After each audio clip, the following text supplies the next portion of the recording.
Welcome back and or to the channel. As you can see here, I'm at my home office in the spare bedroom, and I've enjoyed. This is day 4 of being home. I got home last Wednesday evening. Turn this up. Never seems to fail when I always have my phone on. So, yeah, I got home Wednesday. I spent till after 10 o'clock digging out. My driveway was knee high of snow from the previous days being out on the road, and got in after 10, ran the snow blower in the front. There was no way I was shoveling, and shoveled a little bit more on Thursday. I went into work Friday to clear out some perishables in the fridge, and then I grabbed some clothes out of there, some jeans and stuff. So basically, we had come to the conclusion on Friday morning that the ice and all that in West Virginia and Virginia was not going to be in the mountains. It just wasn't going to be feasible. The risk wasn't going to. The risk outweighed the benefit of getting the route done and making a profit. So we decided not to load trailers for the Ohio routes and my route. They're going to run the upstate New York. They're going to have that guy leave out on Tuesday. If things proceed to go well, they'll probably evaluate that on get over here to the comments on Monday.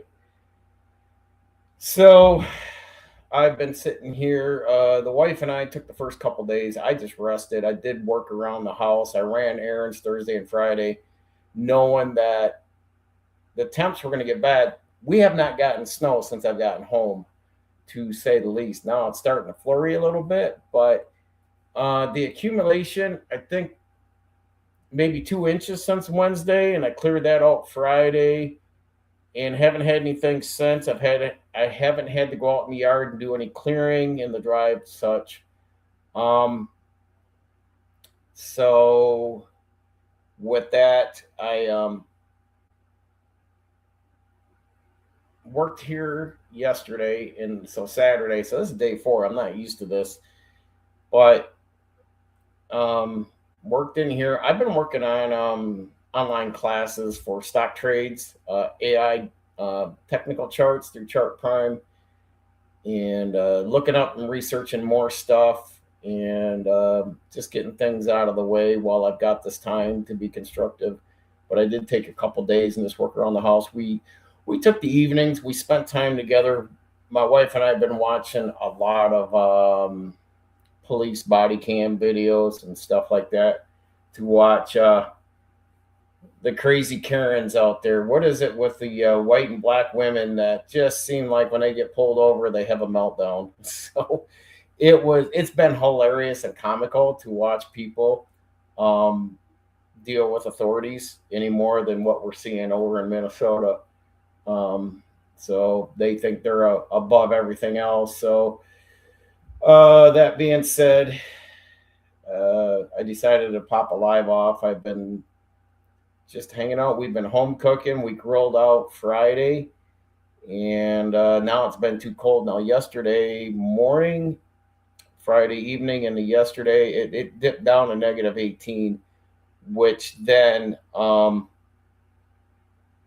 wasn't going to drag the grill out. So but I did buy an indoor propane heater and a few bottles. I have a 20-pound bottle out in the shed, but I decided I wanted to be able, if we lost power, my biggest concern was losing power. Now, precipitation, as this stuff came across like Friday to today, nothing to hinder us. Now, I did talk to a coworker. They are going to send 2 trucks to split up and do the Chicago run tomorrow, but nothing else is rolling out. So I'm probably going to be rolling out Wednesday, doing a day run or local run. Is anything in Michigan to me is a local run, so that's a local run. Then I'll probably do like an Indiana to Northern Kentucky, maybe something in that realm. Thursday, Friday, we'll see. I think by then the weather should be, the road should be cleared. Though down in my area of what I cover in my region, West Virginia and Virginia, the ice storm, if they lose power, they said that will at least put them into a 2 to 7 day power outage. Now I've been watching a couple channels, Ryan Hall on YouTube, and this Max at Max Velocity. I've been watching them and their storm chasers going around, at least getting into where chasing the storm and getting into it, and it's pretty much playing out the way everyone's predicted. They had just said before I went live that Nashville, like 92% of Nashville's out of power, and as they went to turn the power back on, things were short circuiting and fires were starting. So as they're trying to get, whether it's the substations or putting power lines back up, so the ice is really impeding on that. And they said like what, an inch of ice on the power lines is the equivalence of 100 laboratory retrievers on the power lines. They were putting it down to the pressure of from pole to pole of the pressure. There are some overhead power lines. Most of the power lines, like even for us here at the house, everything's underground. So I bought a spare heater, and then I bought a backup propane indoor heater if power should go out, because the only thing we're going to be up against where I'm sitting right now is tomorrow on Tuesday seeing -20, -30. We've already hit -18. I've kept the backyard cleared because I have small dogs, and they go out just long enough to do their business and get back in, because their feet, by the time they go out, circle around, do their thing, and come in, we had to pick one up and massage his leg because it was freezing up. So the ground's extremely cold. So you just can't open the door and let them go out. You got to walk with them out there, supervise them, and get them in. So I don't want them to. My one boy, his leg will seize up from the cold, and then he can't make it back in. So I got to go scoop him up. So I'm was gonna have him come in, and I may, if you guys want to meet Mr. Benny, see if I can get the wife to bring him in, and see if she answers. She's out there cooking her lunch. And like I said, I took a break. I'm going to be on the computer the wee hours of tonight, tomorrow, and Tuesday. And with that, just working on stock trades, just trying to get things aligned so when I get these businesses up and cash flowing. Hey, yeah, even though I'm on the live stream, I want to know if you can bring Benny in. I got the camera not facing, so she's still in her pajamas, folks. But let's see if Benny will come in and hang out with me, see if everyone can see him up on the bed. All right. But yeah, so I watch a lot of trucking channels. Some of them are doing well. The two that I really watch is like Gentry and Sons. I know he's a little backwoods and redneck, but he's making it work. Say what you want. Crystal Miller, I just watched her latest live. Even though she is solo authority and solo driving, but man, that girl's getting a hustle going on. Got the second building up.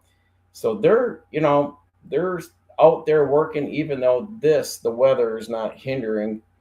It's slowing them down because it is the slow time of the year for oversized and heavy haul to be moving, especially with RGNs, machinery like industrial machinery, heavy construction, agriculture. Up here, it's the winter time. The ground's frozen. Not a lot of building, not a lot of farming, not a lot of stuff's happening right now. So that's the ups and downs of being heavy haul with RGNs and such. Therefore, she's been catching up on maintenance and all that. So just trying to get an insight of what they're doing on that side of the realm. Some of the other drivers are I got a friend, Ian. He's out there. He's pushing through the weather. He does a lot of entertainment hauling, whether it's trade shows or concerts and that. So he's still pushing through the weather. rerouting himself around the severity of things, and but still getting through, just taking longer. So it's not a profitable time. And for us being, we don't, I had that conversation. It took about 5 minutes. I said, look, we're hauling medical supplies or essentials that was life and death. Then I'd say, hey, let's build a game plan to get out of the yard and get down the road. But I said, what we haul is not essential to the point that we have to drive through the ice storm of West Virginia and Virginia.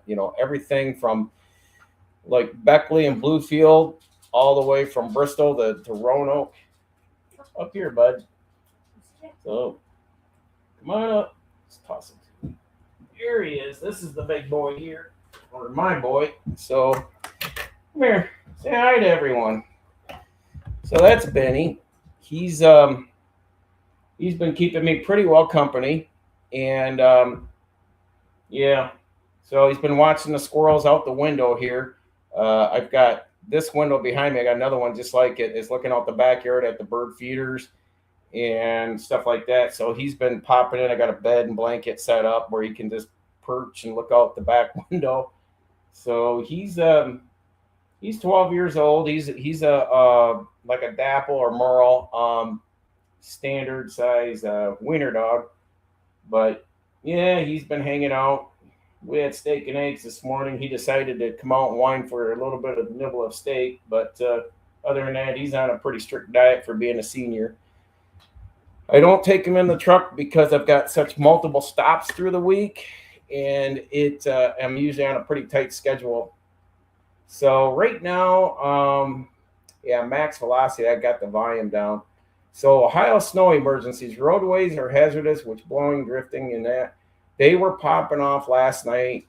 Early this morning, we got up at 5, and they were popping off a level 2, the level 3s. So they have 1, 2, and 3, whereas Pennsylvania has 1 through 5. They had already pushed to a level 4 Friday or yesterday morning. And level 5 is just basically only emergency vehicles, but level 4 is no commercial vehicles, but pickups and cars and regular civilian traffic. Um, Level 3s right now, they're popping off. It looks like that southeast corner of Ohio. There's going to be some counties southeast of Columbus, and then some that are northwest of Columbus. So it's right across that diagonal path going across that they're doing a level 3. Level 3 is I can't cross. So today, for me to go, because I go diagonally, either go, east to west or west to east across Ohio, or I'm going diagonally northwest to southeast down, depending on where my route picks up for my first stop in my area getting to West Virginia. So therefore, it's a come here, bud. Come on up. Hey, come on up. He's over at the door wanting out. And I said they're going to pop off a level 3, which is that level 3 means no commercial traffic, or I get a ticket for being on the roadway. So as the same as a tier 4 in Pennsylvania. So I said, why go out there unless we have a damn reason to be showing up either at like Walgreens or at a hospital or something like that. I said, I'm not going to put the truck out there. So I just refused. Me 35 years ago would have said, I can do this. And the outlaw cowboy and me would have probably pushed the truck and then pickled myself somewhere along the way. It's not worth it. I just, hey, I got things I can do at home, chores I could, that I got done in 2 days, and then been here getting productivity done on the computer. The whole premise of me on the computer and doing a lot of the stuff from the YouTube to the swing trades to the self-directed IRA, and using that in the sense of building up our real estate side, is I just need to get my businesses really ready to plug and play and go by the summer. That's building my exit strategy. Trucking can't be forever, and That's just the one thing that a lot of folks, they talk about wanting to get out of driving, but they never have a decent plan to get out. Now, a lot of the old timers in the day, they, would say, "Hey, I'm just gonna drive." The wife would work in healthcare or a factory job, and then he would drive over the road. But they would work together, pay their mortgage off, and then once that happened, sell this truck, owner op, and then because they wouldn't spend money on things, discretionary things, whether it's RVs, play toys, snowmobile, boats, whatever, take vacations. They would just pay off the mortgage, and then he'd come home, work, warehouse, docks, something else, or take a local job driving, whether it's local delivery, dump truck hauling. There's other ways to do things, but to be an over the road or regional, um, it should be a temporary, and I've been preaching that for over a month now. So, and that's where you're going to find your non-domicile are going to be all these foreigners, because they don't have residency here. They have come here, they have loopholed in under non-domicile, and all they're doing is making money and sending it to another country. So all of you that are protecting those illegals also understand that you're going to be paying more in taxes, because they don't pay their share of taxes at all. And they're finding loopholes and ways to get around it. And trust you me, the only thing I will input on non-domicile is just get rid of it all. Doesn't exist. Non-domicile CDLs license, non-existent. Doesn't. You got to be a citizen, and you got to be just a straight up CDL. So if you reside in Texas, you got to get your CDL in Texas. If wherever you reside in the country, but you got to be a citizen to show that you are a citizen, that you reside permanently with a permanent address somewhere, not, a bunch of immigrants that are all using the same address of some apartment complex in Chicago or Florida, which seems to be the case. And that doesn't, that's just not going to jive. And you got to show a physical address and be a citizen, and just go from there. Because then, hey, then once you become a citizen, then you get assigned a social security number, and you can pay your taxes. And, I don't know why the government just doesn't clamp down on that more, and get rid of the non-domicile and just say, hey, you got to be a citizen, and you got to have a CDL, period. Non-domicile bullshits, like whatever that, just non-exist that. Get rid of it. But I'm just taking a look at, what are they looking at? Indianapolis. So I got the screen on here. The storm is going through. Indianapolis is really getting jammed up right now. They've got about 8 to 10 inches of snow in and around Indianapolis, and it's coming across.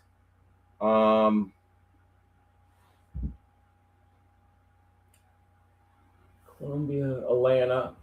All right, so from Birmingham,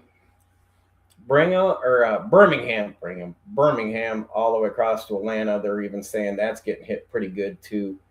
Ice storm warnings, there's 11. Winter storm warnings, 35. And it's getting pretty bad right now. So they're in the middle of the ice storms down there right now. So I'm just glad I'm not out on the road. And but I explained to my wife that back in the 90s, they really pushed you. It's a different mindset now with all the internet, the technology, and stuff like that. That in the 90s, they were just like, do your best, but get out there. They pushed the loads. There was, all you had was a CB and a AM FM radio. That's all you had, or a weather band. Whether it was in your radio or you could do it on the CB. But that was in the day, and yeah, it looks like a lot of stuff's going to be hitting New York and that. But anything up there from Pittsburgh over across Pennsylvania, New England, I really don't give two turds about that. I'm just looking at where are things going to be in the next 48 to 72 hours for me to get out. But no, other So with that, I've just been keeping an eye on the weather and just being smart. Smart trucking is don't put the truck out there in a um, risk situation. And a lot of companies did that back in the 90s. Um, Watched a lot of guys, a lot of wreckers were probably busy then because there was less communication to warn drivers of these storms other than the reverb of it coming across the CB to talk and chatter at the truck stops. If you were watching the news stations, at the truck stops, then, just to get it. And then just, like I said, it would just escalate through there. But everything is by the minute here on YouTube. A lot of these guys are staying up around the clock reporting on this stuff. So, and, it's pretty much right there. A lot of people in Indianapolis, they're showing Indianapolis. A lot of people are getting stuck at stoplights, and they're having to get people, have to get out of their vehicles to help push another car that's in front of them. A lot of that's going on. So the plows, I want to say down there in West Virginia and Virginia, it was like, for me living outside of between Grand Rapids and well, I'm in Hudsonville. I'm 5 miles from that 100-car pileup that happened last week. So that happened right up the exit here, started and then went back towards Zeeland. But I wasn't. I was down in West Virginia heading, I was still working on in the middle of my route. But where was I going with that? But down there, the West Virginia and Virginia, they have one plow to our threes.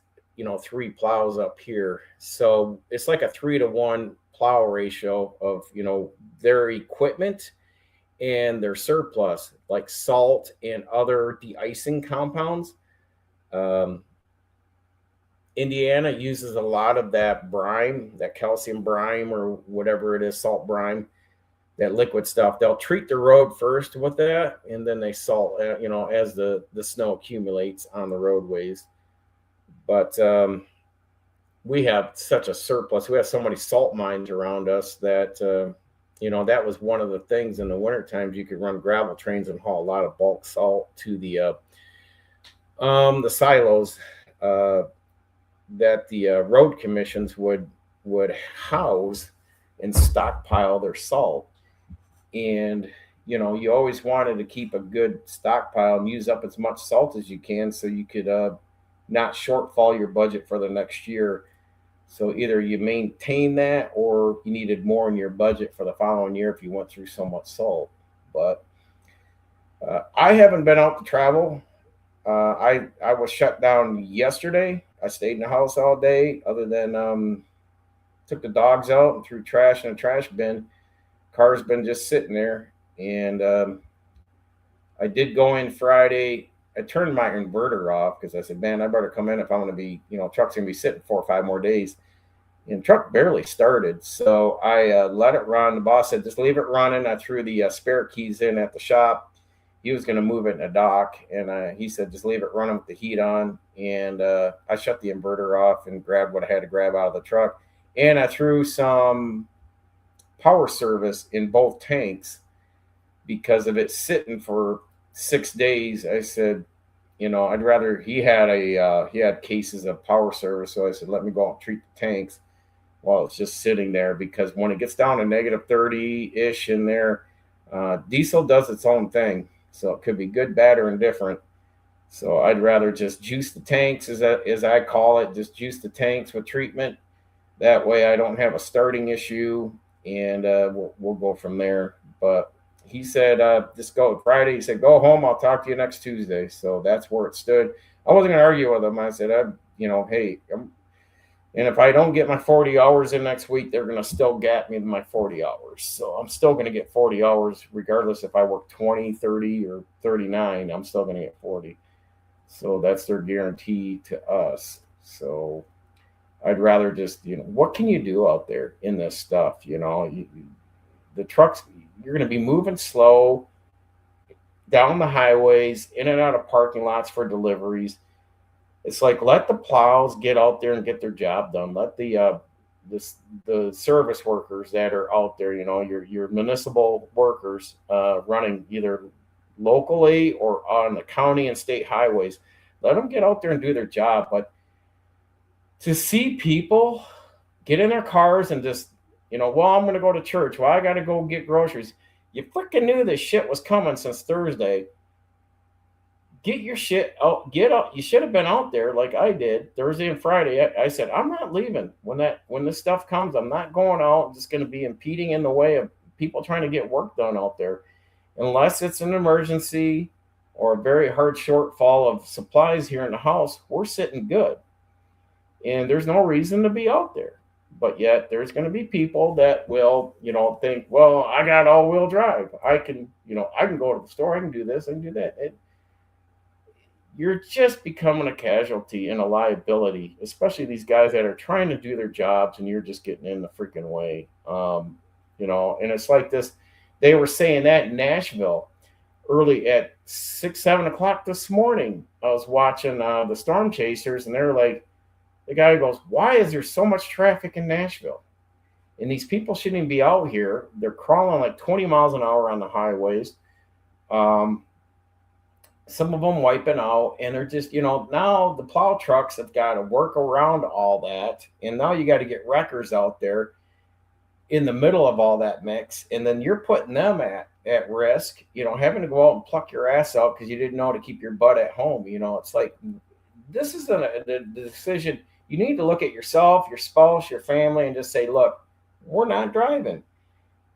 And, I've been watching a lot of videos. They've got live cam video footage from different municipalities and storm chasers that he's posting up here as he's given, minute by minute coverage of the storm going across. Semi trucks that are not, like they didn't treat their fuel in their tanks, and the trucks are clunking out on the side of the road, whether it's the DEF system or the engine itself, or maybe it's the sensors. The salt's gotten up there and shorted them out. That's happened to me. And, that happens. And then corrosion and, all that stuff happens in the plugs in the wire harnesses. So it's like, why run out there? And it is just, unbelievable, the mindset of people. And, I would say to me, it's like, if it's not an emergency for medicine or a medical need, ticket them. Just slap them with a freaking ticket. And, because the resources for the wreckers, the EMS, the police, and everything else to go tend to this person that wiped out on the road is like, you need a ticket. And because they need to put it more towards maybe a senior citizen that, up here, we're going to be dealing with negative degree temps. There may be senior citizens stuck in their homes that, may need the assistance and help if their heat goes out. They have, chest pain or something like that because they went out and shoveled their sidewalk or something like that. So just be smart and be diligent of being considerate, and don't make it all about you and yourself out there traveling and pushing your vehicle just because it's all-wheel drive. Just because it can doesn't mean it should be out there. So, what do we got out there? Yeah. So, anybody that's watching, drop in the live chat in the comments there, where you're from and how the weather conditions are doing for you in your area. What are you seeing? What are you up to? Right now I went out just before I took the big boy out here, and it had a little wet mix of that snow coming down, so I'll be checking on it later. But if we get even just a slight crust of freezing rain, it's like, I don't care. I got 36-inch tires on a lifted four-wheel drive truck. Doesn't mean I should be out driving in this stuff. It's like, my Ford Fusion is the best driving vehicle out of the three I have to get through the snow, better than my Ram. And it holds itself well with the low center of gravity and all. But should I be out there? No, I got nowhere to go. I've got everything here I need. And I just happened to get for some cooking oil out yesterday, and I was looking down in the cupboard, and I said, "Damn, we've got a lot of liquor from the second property that drug up here at home." I said, "Well, we're pretty well set for the rest of the winter. If I needed to be bunked down in here for the next, say, 4, 5, 6 weeks, I think we'd be okay." In 2 freezer fulls of food. So, and my LP tank's full on the grill, so I can grill, do what I want. And the two grocery stores we hit are 3 miles up the road. So absolutely, if I have to go, it doesn't involve me going on the highway, and it's 3 miles up, and I'm winning, but I'm not going to go up there unless it's absolute push comes to shove. So I'm hoping not till either tomorrow or Tuesday before I get back in the truck and then start skating that big boy around in the shit show out here, because people still need product, and that's just the way America is. First world problems in America is I need my stuff. You know, these TikTokers and all that make a big hot brouhaha joke of how many packages they get. I don't know how some of them husbands deal with that shit. I told my wife, if that was you, I said, I'd throw your keister right out on the sidewalk in a heartbeat and be over with it. That's not the way to roll as far as a couple, and just burning through your capital for stupid crap, especially these women that, the pumpkin spice and the fall stuff, fall themes, and then the spring themes and the Christmas themes. And it's like, put that shit in a tote and reuse it for the next year. But yeah, what else we got going on? Ryan Hull, y'all, has a lot of good picks on a various areas. Yeah. Hey, I don't know if you can, Laura, put Max and Ryan's channel links in the live chat for people. And if you really want to stay up, they have boots on the ground people, not just some hair and makeup done up journalist, weather woman in some tight fitting dress sitting in front of a camera. These guys are out there.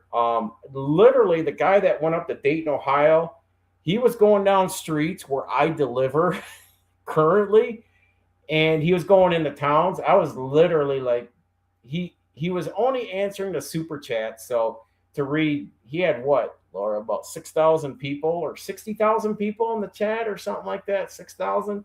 And I'm just like, yeah, he's not going to see what I got to say. But I was going to give him some ideas and places to stop at, if he needed to get fuel and food, because they'd been driving all night chasing a storm. But yeah, he went up through Fairfield, Middletown, Kettering, Dayton, Ohio, and then they were going to work their way towards Columbus. And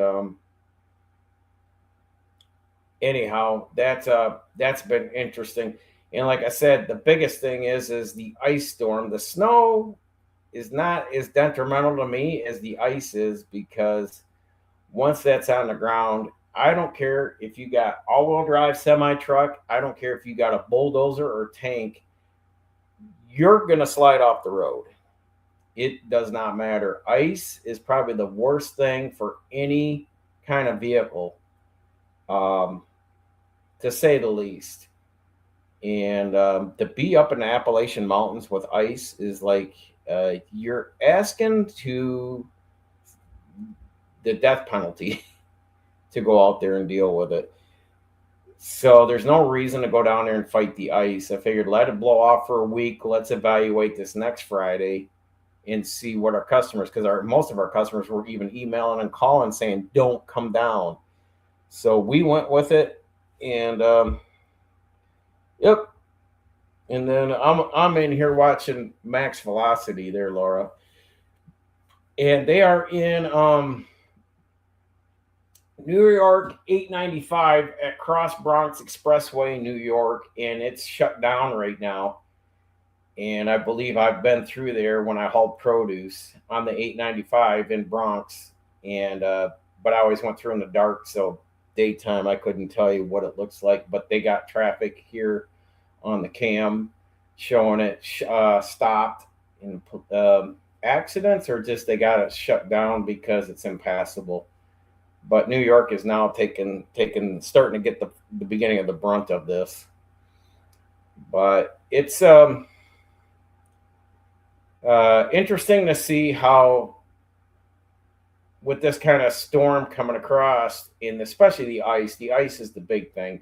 Now, here's the thing: is they said if the ice buildup is up, like an inch or more, and it snaps the power lines, a lot of the places that is that Max is there, Laura, that you just dropped the second one. So yeah, down in the live chat, she put in links if you guys want to follow minute by minute with boots on the ground. Those are two good channels to follow. Yep. So they said if power goes out especially down in the West Virginia and Virginia areas where it's going to be affected by ice mainly, that will they're looking at 2 days to 1 week before power is restored. So that's why they're going to have me just do some local stuff, depending on the outcome, because not only is the storms coming through, but the negative temperatures also be endured. That's what we're going to be seeing in the next 48 hours is negative temps. And if it gets like negative 30, now they were saying we're going to be right around negative 30. Upper Wisconsin, upper Minnesota, like Duluth, they're going to be around negative 40, negative 50 at the most. And then Fargo, North Dakota would see anywhere from negative 50, negative 60 with the wind chills. So that's pretty extreme. That is, you shouldn't be outside. You shouldn't be screwing around. You should be prepping, preparing, and being ready to just hang out in a heated area and keep yourself safe. And our stockpile of water too. I gave her an inventory yesterday. I said you might want to call the water people. We have bottled water that we have brought in for cooking, drinking, and all that jazz. So we got to get that. And then they're right here, Indianapolis, Indiana. It's like the main road of wherever they're at. They don't say what street they're on, but cars are just crisscrossed. They're stuck. The snow is so deep, nothing's getting plowed, that all these cars are just stuck in the middle of the road. And I'm talking about like Main Street in a town. And people are getting out, helping each other, pushing. Now, I remember that in the 70s, because all the cars back in the 70s were rear wheel drive. And then it was very uncommon that maybe one or two neighbors out of 50 may have a four-wheel drive, like a Blazer or pickup or something. And or now everyone's got like either all-wheel drive on their cars or four-wheel drive pickups and all that. It's almost standard option.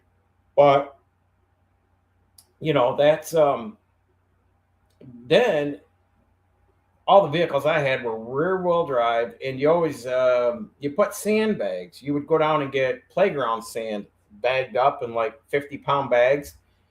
Normally you'd put 4 to 6 bags over the wheel wells on each side of the back, just to give you weight for traction. And the same for pickup trucks. A lot of guys would either put the sandbags in there, but a lot of them would just go out, and just have someone put in rocks or some kind of debris in the back of their truck, and they would just load the back of their truck with weight for the winter. And that's how they, that's two-wheel drive pickups were way more common than the four-wheel drive trucks in the 70s. So everyone bought more standard cab two-wheel drive pickups than they bought standard cab four-wheel drive pickups. The ratio was much higher. It flipped the script through the 80s, was kind of the switch. And then the 90s, everyone was getting into, your four-wheel drives were getting to be more commonplace. But they're saying too, with the mountainside, now with the ice coming in on the branches of the trees, these trees are going to explode from the inside out, because they're, water soaked. And if it freezes cold enough down there, they should see some snapping explosion and then the trees falling over. So you're going to have where trees are on the mountainside as you're going around a bend. These trees are going to snap, go across roads and switchbacks and narrow pathways, up in the mountains in the Appalachians. So there's going to be a lot of down trees, a lot of big branches. I expected out here in my backyard, and they're showing people with tape measures out here, sending in pictures of, one guy had 8 inches, another guy had 10 inches of snow in his backyard. But so, yeah, that's the other thing, not only down power lines, but down trees. So it's like, just let the people get out there and get their jobs done. The line crews that are going to have to go out and restore power. The guys, the tree service guys that are contracted with professional equipment to go out and clear roadways and trees off from power lines. So for individuals to go out there and just impede in the way, like what I'm seeing here in Indianapolis, is like, what are you doing out there? You knew this storm was coming. It's not like you got out there and got stuck and said, oh, how did this happen? You know, come on. It's plastered everywhere. Um, you know, so like I said, the police should be just ticketing people, saying, look, just get off the roadways and let public service do their jobs. The plows, the EMTs, the fire rescue, the linemen, whether it's trees, it's power lines. Let these guys get out there, and so you're just impeding in their way. You should be ticketed. You should be fined, and to get out there and complain about, oh my gosh, I can't get around. Oh my gosh, you knew this was coming.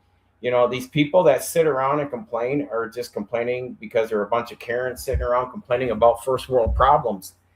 And that's just it. It's a first world problem. And oh heavens, that you just may have to sit home and binge watch TV, or you know what? Read a book. Pick your Bible up, something. But be constructive with your free time instead of just sitting there and thinking you've got to be in a vehicle going somewhere. And the warnings are there. And if it's not across the internet, it's across TV. Your neighbors would probably tell you as you're getting out of the driveway, come on. So it's pretty crazy and ridiculous. Yeah, it blows the bark right off them. And yeah, Connor Croft, and he's the one in Indianapolis right now. He's the one reporting all the vehicles stuck in Indianapolis. So it's going across. Not Connor. There was another guy. Connor was working his way to Columbus, so we'll probably be seeing pictures of that later. Yeah, that storm's now went through Columbus, and it's going through Pittsburgh and across from between Pittsburgh and Philadelphia right now. This winter storm continues to make its impact. At least 12 fatalities and 10 plus injuries have now been reported as the storm has started. So that's across southwest to northeast in the country itself. Missouri, okay, confirmed injuries. Let me pause this and I'll read it to you. All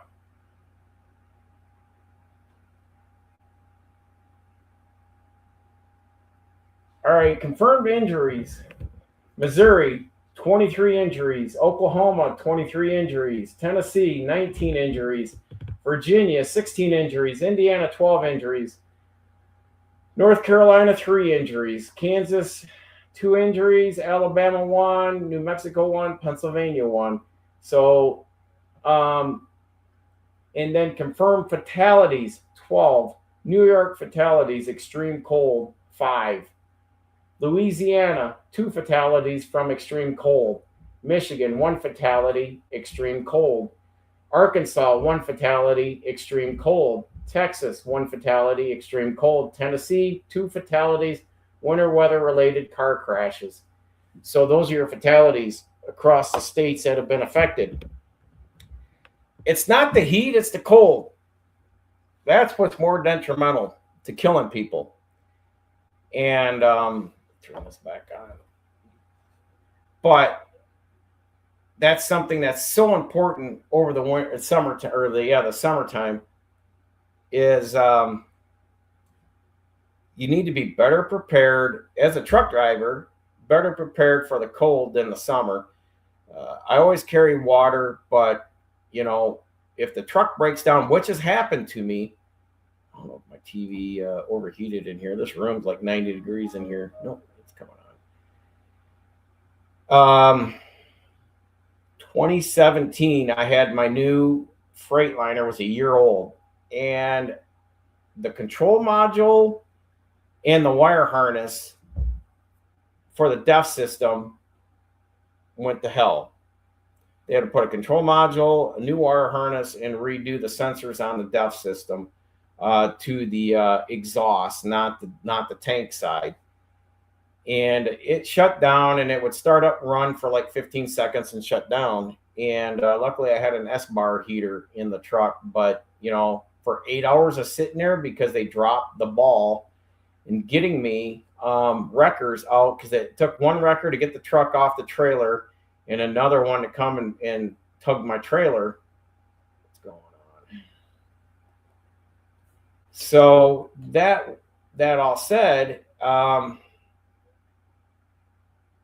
sat there 8 hours, 10 hours. I ended up getting sick, and I ended up in the hospital or the urgent care the following week, and end up on, what was I on then, Laura? I was thinking it was a Z-Pack or Avalox or something like that. I got badly sick, but I pushed through the week. But yeah, so you need to be well prepared in extreme cold, especially when winter months come. When November came, I was already prepping myself in the truck for everything I was going to need, because winter for us starts right after Halloween. So going into Thanksgiving to Easter, that's our winter up here in Michigan, Ohio, Indiana. I mean, all up in here. And even, you know, we have routes that run right along the upper peninsula of Michigan, along Lake Superior in Canada. And it's even, I've seen it so damn cold. I've seen it as cold as like a December temperatures up there in the middle of July. I've seen snow still on the ground in the middle of July up in the upper peninsula. So take it with a grain of salt. You know, you never know what you're going to get into, but always be prepared. I even carry my winter jackets all even through the wintertime in the closet of the truck. But I always make sure I have essentials of calorie dense food in my truck. So if I'm either stuck on a highway like they do out on 80, you know, Wyoming and Nebraska and all that jazz, or you know, or I got to do a 34 out there because the roads are so bad trying to make it back that, you know, I got to stay out on the road. It is cheaper to, you know, be self-sustaining in the truck than to burning your credit card up trying to feed yourself, you know, at truck stop food. But that's the one thing we've been have gone towards is gotten away from processed foods, pastries, sweets, and all that, pop. And my wife, down the road, once she is more, I want to say, couple, 2, 3 years into it, this what they call functional medicine is they got people here in snowmobile suits and snowboard goggles out grilling outside, pictures of them. So kind of funny. Yep, and there we go, right there on max velocity. It looks like West Virginia. They got a tree right across the road or a phone pole and smashed the guardrail on the opposing side.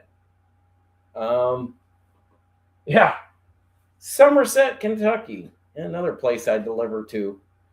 So, yep, and a lot of trees. So a lot of down trees. That's where you're going to lose power too, is your trees getting overweighted by the ice and falling over, or branches snapping off and taking down power lines as they drop.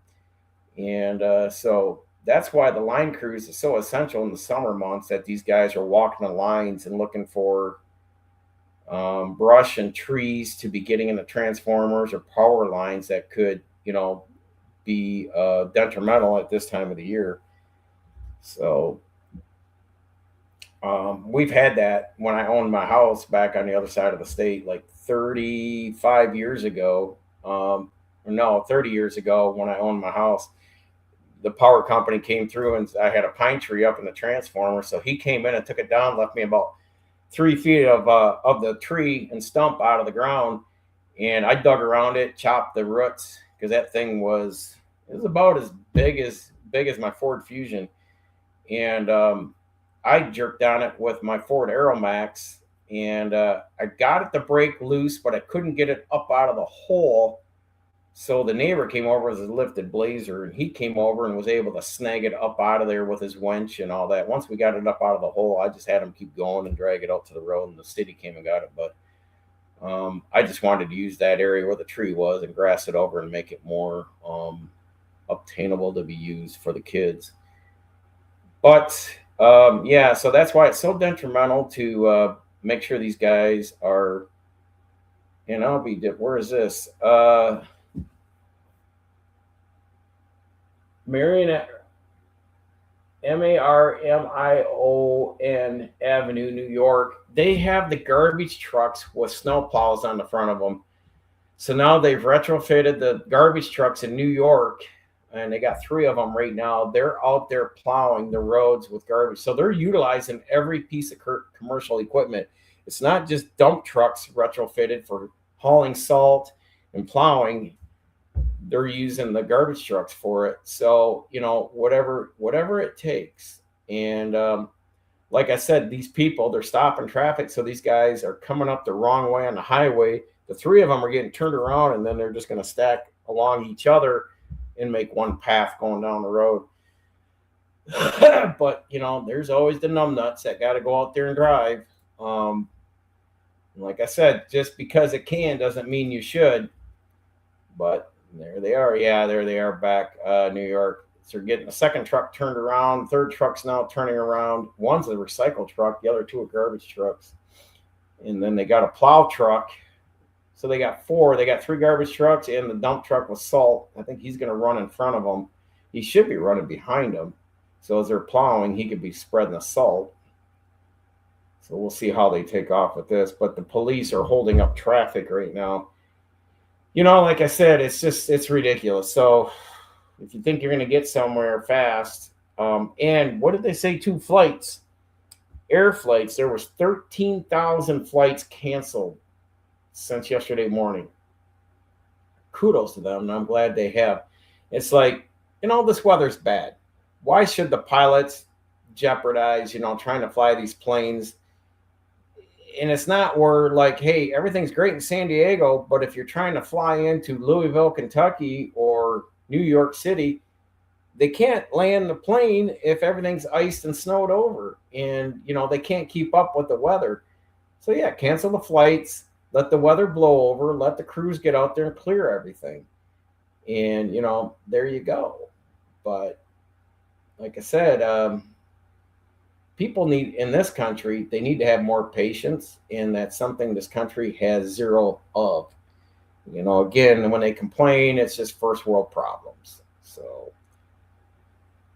all right, what else is going on in here? Yeah, let's see. Show that.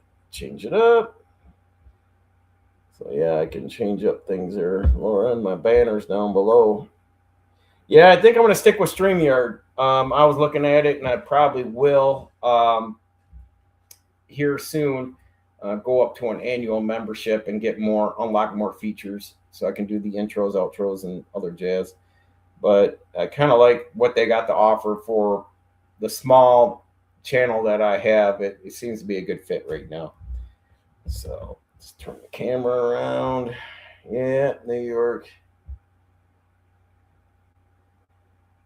Yeah, cold-related deaths. All of them were, except the last one he posted was car crashes. The 2 were car crashes. Everything else was extreme cold. And extreme cold, you take away the heat, you find out quick how well hypothermia will kick in and take your life.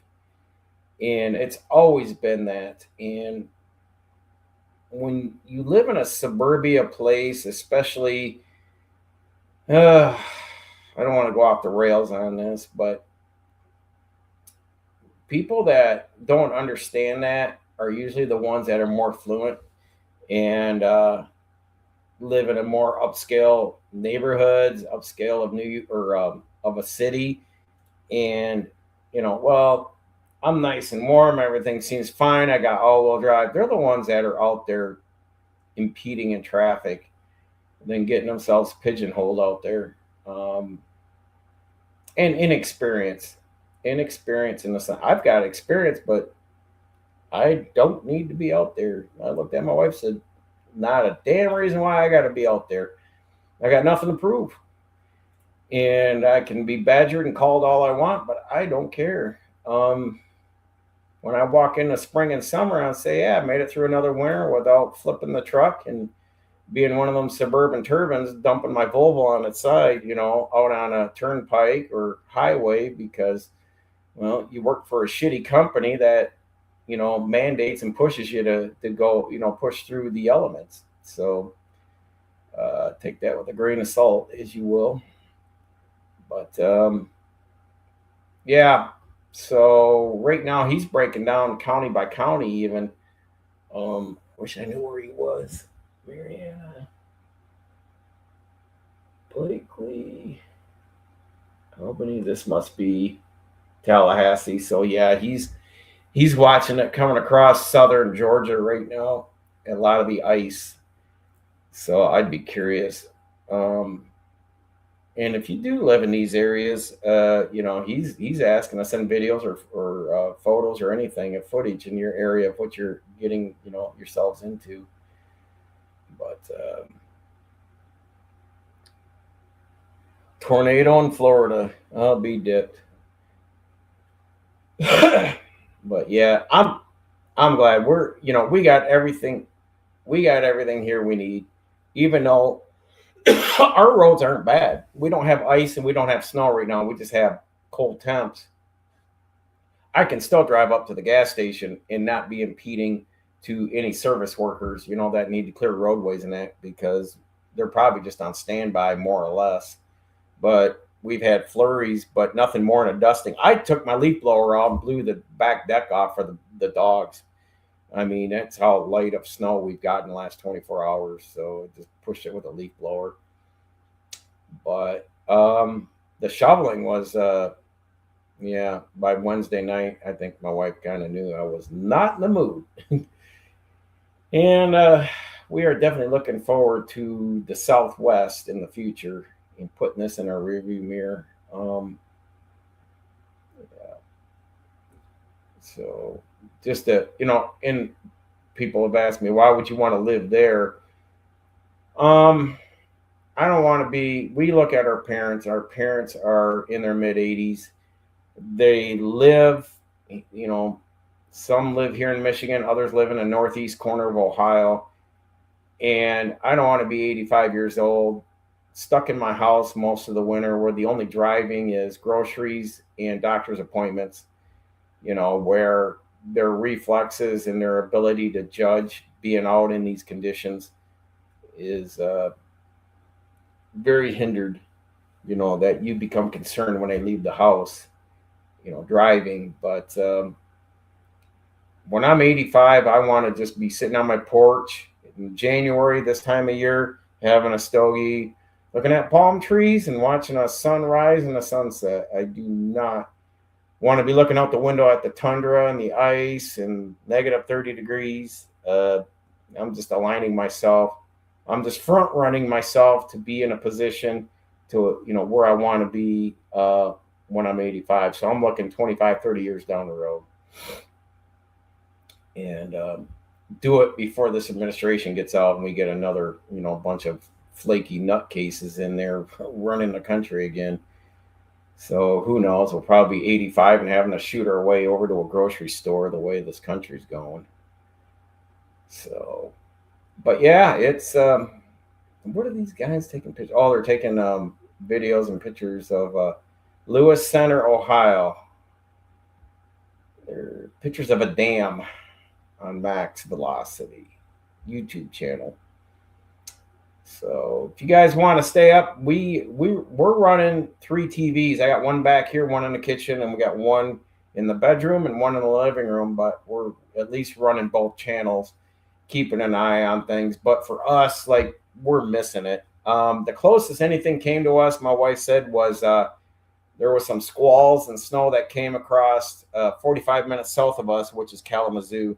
That went across down there in I-94, which I-94 to the turnpike is just a snow belt that is notorious all the time. And most of the time when that's happening there, I can get south of Fort Wayne and come out of it again, and especially when I start heading out towards West Virginia. But this time this year, well, the ice down there is kind of like, yeah, it doesn't matter. Even if I wanted to go to Florida, I'd probably still want to wait a day or two and let a lot of this blow over. But need to keep track of your dad and Pat and Chet. Yeah, they're doing good. My dad said they were expecting a foot of snow last year. So this is 25, 24, December of 2024. My dad lives right off Lake Erie, off from I-90 that's going up to Erie in Buffalo. Um, they had gotten 6 feet of snow in just a few days. They were stuck in the house for a few weeks. The plow guy couldn't, it was just too deep.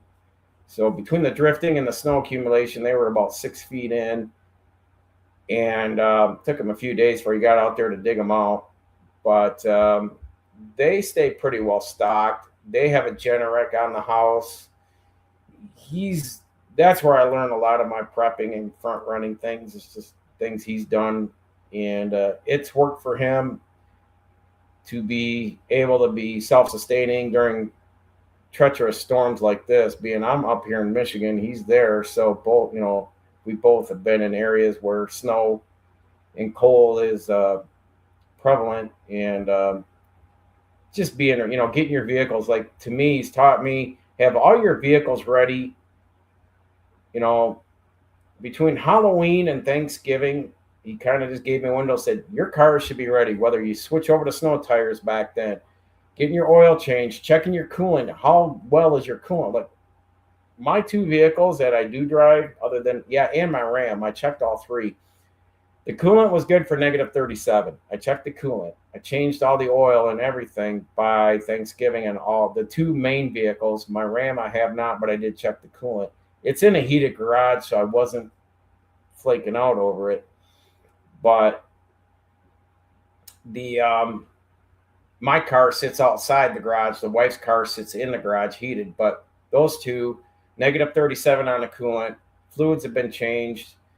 Everything gets checked over. The brakes, I even pulled it. When I rotate the tires, I loosen the pins on the brakes, make sure the calipers are free floating and that the salt hasn't gotten in there and seized up the pins, where then it's just going to burn up one side of the rotors on the disc brakes, that the brakes are free flowing good. The boots on the brakes are good. That's stuff you got to deal with up here in the salt states.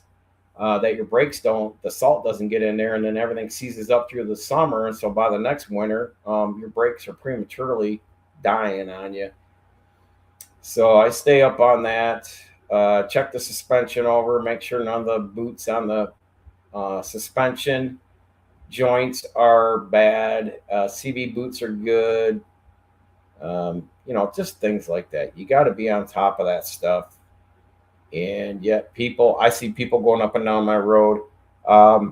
We were out, was it not this week, the following week, the wife was with me, and we were at up here in Hudsonville, right up by the exit where the accident happened, is a Meijer grocery store.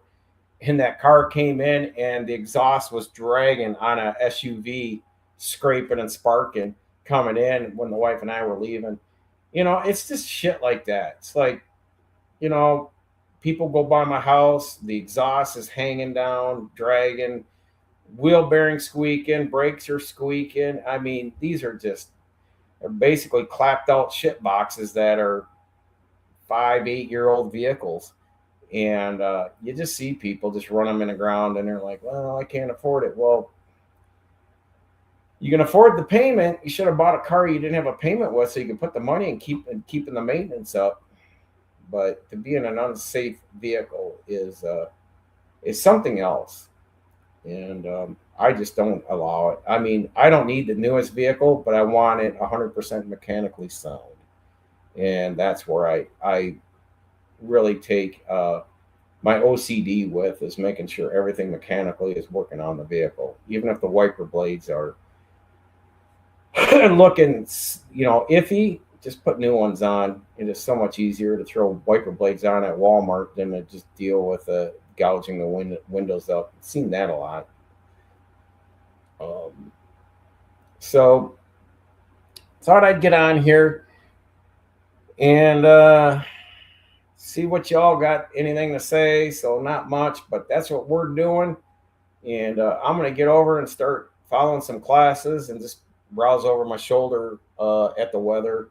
Um, Not going to be detrimental for me right now until Tuesday when the boss and I will have a discussion and see where things happen. If the storms are blown over and things settle down, and then the crews can work for, Monday and Tuesday to move snow, I probably got a good chance to run a route on Wednesday and probably Thursday, Friday. I've ran the areas before. I know the places. I'm not a fan of it, but I'm not a fan of the snow anymore, so it is what it is, and just learn to deal with it. And Lewis Center, Ohio. I want to say Lewis Center. Is that down there? It's down there by Brookville, if I'm not mistaken. Brookville, Ohio, isn't it? Brookville, Ohio. Yeah, there's a water reservoir down there. So, I appreciate y'all being here. Like, comment, and subscribe to the channel. I may come back on if anything new pops up. I'm just sitting here in the office. I'll probably pop another one off tomorrow.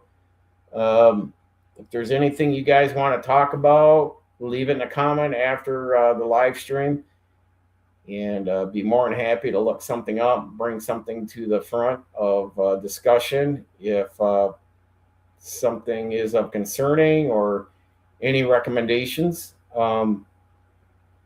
Driving truck and being prepared out there. I think most of you guys got enough common sense on that. Bring extra boots, bring extra warm clothes, blankets, anything. Even if you're running a day cab, and if you're running like an overnight in a day cab, still bring some extra stuff, because you never know if you get stuck, broke down, or stranded because the roadway or the highway shut down and you can't move and you're just stuck in traffic for hours or a day. That you get yourself taken care of, so you're not becoming a casualty to becoming a fatality. Just be the smooth operator and be calm, cool, and collected, and just have your shit together and just shine and looking as a professional. And that's basically it. And know your truck, know what its limitations can be as a truck driver, and when not to push it. So take your time. Rushing is just going to either you're going to damage your truck, flip your truck, or create a fatality on yourself or others, both. So it is just do the smart play out there and just look ahead, map yourself out where you're going, what it's like. Call ahead.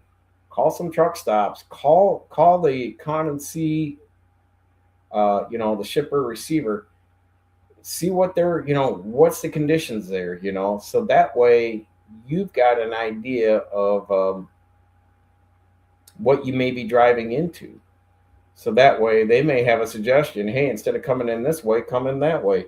I've had a lot of them do that, and it's worked for me and kept me from having to make a record bill or a record call and getting a record bill. So just things to just be smart. Take your time, play it smooth, play it safe, and maybe that guy that passed you in the left lane, he may get ahead of you, but at some point karma's going to come along and bite them in the ass, and you're still just going to be consistently going, and that's all that matters. As long as you start Monday, get through Friday, or whatever it is your travel time is that you get there, but you're consistent. You may be slow, but you're consistent. So until next time, folks, stay safe, continue educating yourself. God, that's can't be preached enough. And knowledge is learned and not taught. And we may see you here in another video soon.